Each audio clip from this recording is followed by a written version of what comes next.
So Firebird is it's one of those ideas that kind of sat in that vault, that proverbial vault for a long time. I'm one of those people who has always been fascinated by ancient Rome. Um, and I think it's just that juxtaposition of this very sophisticated, intelligent people who are also brutal conquerors. It's like this like they don't mix, but yet they do, and that's why they were so successful, but so that idea has always sort of fascinated me, and all ancient civilizations have. But I remember one day I was just thinking about, I was really hooked on that series Rome, that HBO series Rome, and I just thought they did a fantastic job of like delving into characters and just that world and how gritty and raw it was. And then I thought, well, what would it be like if like they were actually dragons, and that's how they've conquered and burned across the world.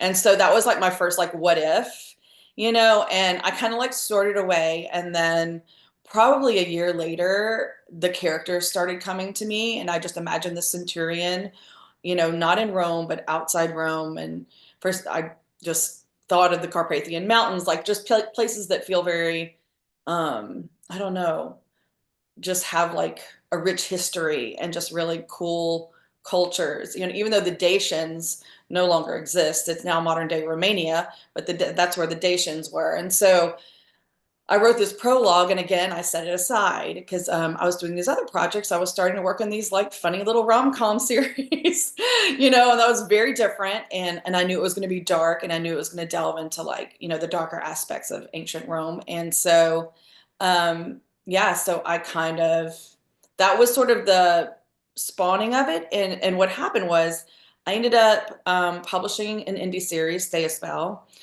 And, a woman named Monique Patterson with Bramble picked up Wolf Gone Wild, that was my first really successful indie series, and she loved it, and she reached out to me and said, "Hey, would you like to do something like that, like another funny paranormal?" I was like, "Well, I can probably come up with something, but I've got this idea I've been waiting, and it's just kind of waiting for me to write. And would you be interested?" And they were very interested. So, and that's how Firebird came to be. But I mean, it's one of those ideas that I had 10 years ago, that I finally was able to write. And so I think that's with a lot of writers, you have this plethora of ideas, and sometimes they're like fully formed, sometimes they're just like these little seeds, and you put them away until it's time. In Firebird, it begins with, well, it actually begins with a retelling of the myth Medusa, where I've changed things a little bit. And that's where I've taken a lot of creative license. It's Roman inspired. It's not meant to be historically accurate. Um, so I need to tell all the historians that right now. But Julian is a Roman centurion in the prologue, and he comes into this, basically, it's kind of like a traveling performance troupe. They have dancers and performers and whatever. And Melina is one of the four Bahari sisters who are performing their dancing.